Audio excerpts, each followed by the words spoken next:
Γεια σας φίλες και φίλοι. Σήμερα εγκαινιάζουμε μία σειρά συζητήσεων με θέματα που αφορούν την κοινότητά μας.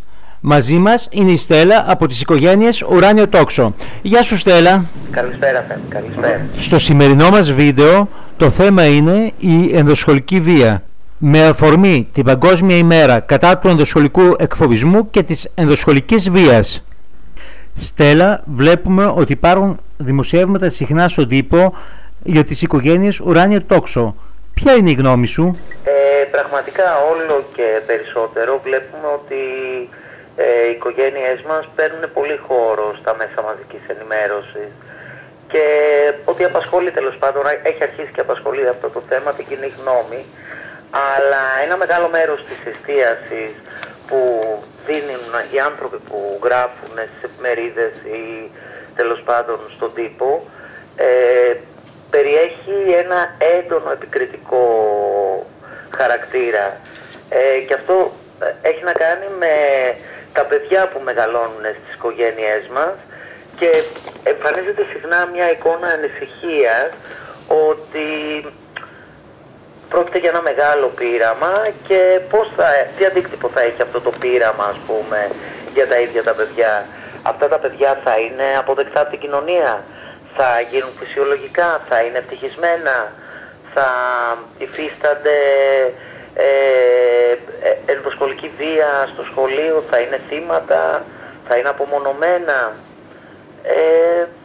Αυτό μας έκανε πολύ να σκεφτούμε πάνω στο θέμα της ενδοσχολικής βίας και πώς τα παιδιά μας μέσα στο σχολείο μπορούν να είναι χαλαρά, ευτυχισμένα και χωρίς πολλά προβλήματα. Και έτσι έχουμε ασχοληθεί και εμείς σαν οικογένειες Ουράνιο Τόξο πάρα πολύ με το θέμα του bullying. Στέλλα, συνδέεται η δομή της οικογένειας ενός παιδιού με το αν θα είναι θύμα ενδοσχολικής βίας? Κοίταξε Θέμη, η μεγαλύτερη κριτική που ασκούν στους LGBT γονείς είναι ότι βάζουμε τα παιδιά που φέρνουμε στον κόσμο ή που υιοθετούμε σε μια θέση μειονεκτική. Γιατί η κοινωνία δεν έχει αποδεχτεί ούτε εμάς, ούτε τις σχέσεις μας, ούτε το σεξουαλικό μας προσανατολισμό ή την ταυτότητα φύλου μας, και έτσι τα παιδιά έχουν να αντιμετωπίσουν όλο το κοινωνικό περίγυρο, ότι τα παιδιά βρίσκονται απέναντι σε ολόκληρη την κοινωνία και στην ουσία ότι γίνονται θύματα σχολικού εκφοβισμού και ότι αυτομάτως, ας πούμε, στο σχολείο απομονώνονται και γίνονται δυστυχισμένα. Αυτό ότι τα παιδιά που έχουν LGBT γονείς είναι στόχος κλεβασμού στο σχολείο είναι μάλλον ένας ακόμα λόγος για να κατηγορηθούν όσοι LGBT έχουν επιλέξει να είναι γονείς και να λειτουργήσει και αποτρεπτικά για όλους εκείνους τους LGBT που σκέφτονται να γίνουν γονείς.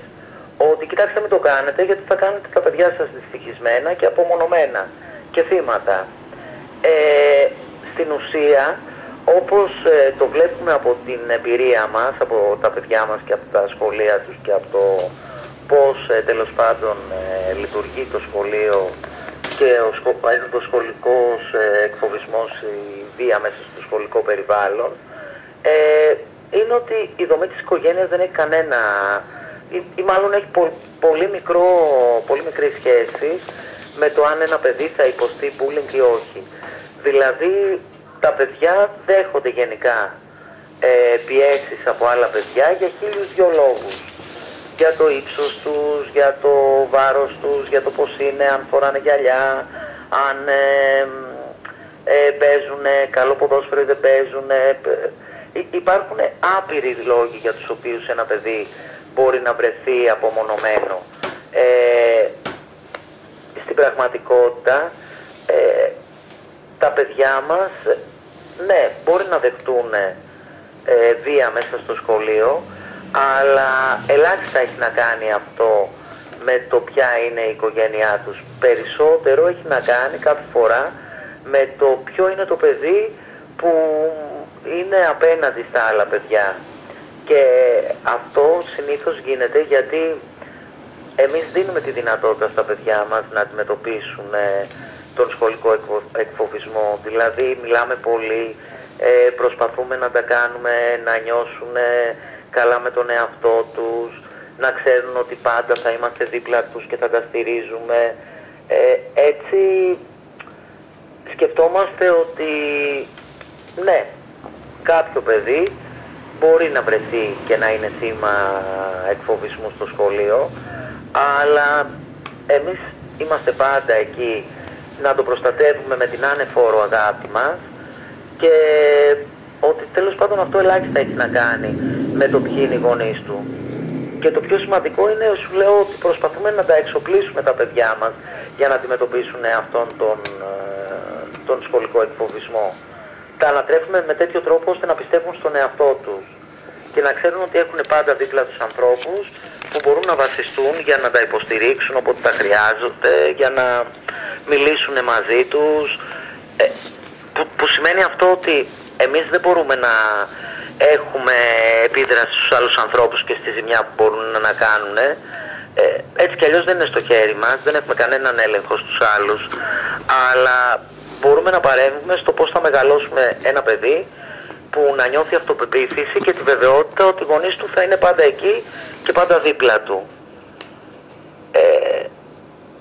Συχνά βλέπουμε ότι τα παιδιά όταν κατηγορηθούν τα ίδια ότι μπορεί να είναι λεσβίες, γκέι, τρανς, εκεί είναι το μεγάλο πρόβλημα και συνδέεται κυρίως με το σεξισμό και πώς τον αντιλαμβάνονται τα παιδιά μέσα στο σχολείο. Δηλαδή βλέπουμε ότι υπάρχει σοβαρό θέμα με την ενδοσχολική βία και στα σχολεία της χώρας μας, αλλά αυτό περισσότερο έχει να κάνει με το αν ένα παιδί είναι απομονωμένο γιατί το κατηγορούν, γιατί δεν έχει αρκετό αντρισμό σύμφωνα με τα πρότυπα, των συμμαθητών του και πολύ λιγότερο από το αν προέρχεται από μια LGBT οικογένεια. Δηλαδή θεωρείς ότι δεν υπάρχει θέμα ενδοσχολικής βίας? Φυσικά και υπάρχει θέμα ενδοσχολικής βίας και είναι πάρα πολύ έντονο. Απλώς αυτό το θέμα δεν συνδέεται τόσο με τις οικογένειές μας, αλλά αυτό δεν σημαίνει ότι εμείς πρέπει να υποβαθμίσουμε τις συνέπειες που μπορεί να έχει ο σχολικός εκφοβισμός και τη σοβαρότητά του. Ας πούμε, τα ποσοστά αυτοκτονιών και κατάθλιψης είναι πραγματικά πάρα πολύ ψηλά για τους LGBT νέους. Δηλαδή έχουν 2 έως και 3 φορές περισσότερες πιθανότητες να αυτοκτονήσουν στην εφηβεία τους σε σχέση με τους άλλους ετερόφιλους εφήβους και 5% μεγαλύτερες πιθανότητες να εγκαταλείψουν το σχολείο λόγω αυτής της παρενόχλησης που δέχονται από τους μαθητές τους και της πίεσης. Και πολλές φορές αυτό συμβαίνει γιατί πέρα από την ενδοσχολική βία και το σχολικό εκφοβισμό, τα παιδιά αυτά απομονώνονται και εκτός του χώρου του σχολείου, δηλαδή δεν υπάρχουν δομές στις οποίες να μπορούν να απευθυνθούν. Ακόμα και αυτή η προσπάθεια που είχε γίνει εδώ στη χώρα μας με τη γραμμή επικοινωνίας, τη γραμμή 1558, δεν λειτουργεί πια. Όταν υπάρχει αποδοχή της οικογένειας σε ένα παιδί, τα ποσοστά της απόπειρας αυτοκτονίας μειώνονται σημαντικά. Και πραγματικά είναι πολύ φοβερό αυτό που συμβαίνει και ο τρόπος που αντιμετωπίζουν οι LGBT έφηβοι, που αντιμετωπίζονται και από τους συνομιλικούς τους και από την εκπαίδευση γενικότερα και πώς τέλος πάντων απομονώνονται και βρίσκονται στην άκρη και γίνονται θύματα, αλλά αυτό είναι μια άλλη κουβέντα. Πώς μπορεί να καταλάβει ένας γονιός ή ένας εκπαιδευτικός αν ένα παιδί είναι θύμα ενδοσχολικής βίας? Είναι τελείως διαφορετική η οπτική του εκπαιδευτικού από εκείνη του γονιού. Ο εκπαιδευτικός μέσα στο σχολικό χώρο καταλαβαίνει ποιο παιδί είναι απομονωμένο και συχνά οφείλει, αν και δεν γίνεται πάντα, να λειτουργήσει παρεμβατικά ώστε να γλιτώσει αυτό το παιδί από την απομόνωση και από τη θυματοποίηση που μπορεί να υποστεί από τους συμμαθητές του. Ο γονιός τώρα αυτό που μπορεί να προσέξει ένα παιδί είναι ότι αρνείται να πάει σχολείο, δεν θέλει να πάει σχολείο ή γυρίζει πίσω και είναι στεναχωρημένο, έχει ρούχα σκισμένα, δεν λέει τι του συνέβη. Τα παιδιά δύσκολα μιλάνε στους άλλους για όλα αυτά τα γεγονότα που μπορεί να συμβούν στο σχολείο όταν αισθάνονται θύμα, όταν είναι θύματα. Και αυτό γιατί στην ενδοσχολική βία υπάρχει και πάντα η απειλή μην τυχόν και το πεις γιατί θα. Οπότε είναι πάρα πολύ σημαντικό να μιλάμε με τα παιδιά μας για το πώς πέρασαν το χρόνο τους στο σχολείο, τι έγινε, με τρόπους που να τους δίνουμε χώρο και χρόνο να μιλήσουν για αυτά και να έχουμε δημιουργήσει μια τέτοια καλή σχέση μαζί τους ώστε να μπορούν να μας εμπιστευτούν κάθε τι που μπορεί να είναι, να το βιώνουν αρνητικά ως απομόνωση ή ως κλεβασμό. Ποιοι πιστεύεις ότι είναι οι τρόποι επίλυσης του φαινομένου αυτού? Για να λυθεί το θέμα της ενδοσχολικής βίας και του σχολικού εκφοβισμού πρέπει να συνεργαστούν πολλές και διαφορετικές δομές. Δηλαδή δεν είναι μόνο θέμα της εκπαίδευσης, είναι θέμα και της οικογένειας των παιδιών, των οικογενειών, όχι μόνο των οικογενειών Ουράνιο Τόξο, όλων των οικογενειών και γενικότερα να υπάρχει μια άμεση σύνδεση της σχολικής κοινότητας με τους γονείς. Απ' την άλλη πρέπει να υπάρχει πολύ σχολικός χρόνος, ο οποίος παρά την ίδρυση παρατηρητηρίου της εκπαίδευσης, παρά τις τυπανοκρουσίες ότι θα καταπολεμήσουμε την ενδοσχολική βία και θα τα κάνουμε όλα καλύτερα, δεν δίνει η επίσημη ηγεσία του Υπουργείου, δεν δίνει ούτε μια ώρα καιρό στο σχολικό πρόγραμμα για να γίνουν δράσεις, να γίνουν workshop, εργαστήρια με τα παιδιά που να τα βοηθήσουν να σπάσουν κάποια στερεότυπα και να αλλάξουν τρόπο συμπεριφοράς και δράσεων, να μιλήσουν τα ίδια τα παιδιά για τα συναισθήματά τους και να μπορέσουν να προσεγγίσουν και άλλα παιδιά που τα έχουν απομονωμένα για διάφορους λόγους. Επομένως είναι πάρα πολύ σημαντικό η ίδια η πολιτεία να ασχοληθεί σοβαρά και συστηματικά και να υπάρχουν δομές που να μπορεί ένα παιδί να απευθυνθεί.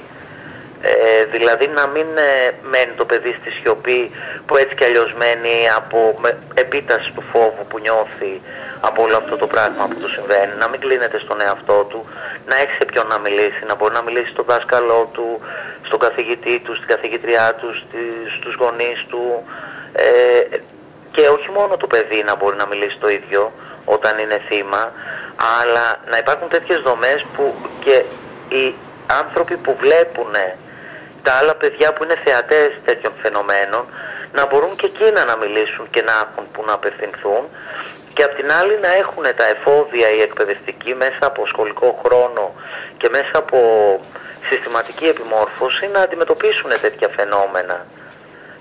Στην πραγματικότητα αυτό απαιτεί πάρα πολύ δουλειά και δεν είναι πολύ εύκολο να γίνει. Εμείς όλες οι οικογένειες που είμαστε στην οργάνωση αυτή, οι οικογένειες Ουράνιο Τόξο, επειδή πάντα είχαμε στο μυαλό μας ότι τα παιδιά μας μπορεί να πέσουν θύματα ενδοσχολικής βίας και εκφοβισμού μέσα στο σχολείο, να θυματοποιηθούν δηλαδή από τα άλλα παιδιά, κάνουμε συχνά δουλειά με τα παιδιά τα ίδια και σκεφτόμαστε αυτό, να εφοδιάσουμε τα παιδιά μας με αυτοπεποίθηση και να ξέρουν ότι ανά πάσα στιγμή μπορούν να μιλήσουν σε εμάς για οτιδήποτε τους συμβαίνει. Αυτό είναι πάρα πολύ σημαντικό. Τώρα ότι πάντα εμείς και τα παιδιά μας θα αντιμετωπιζόμαστε από το κράτος ως πολίτες δεύτερης κατηγορίας, αυτό θα συμβαίνει και όσο δεν υπάρχει κάποιο νομικό πλαίσιο που να μας καλύπτει, δεν θα δούμε και σημαντικές αλλαγές στην κοινωνία και στον τρόπο που μας βλέπει σαν οικογένειες.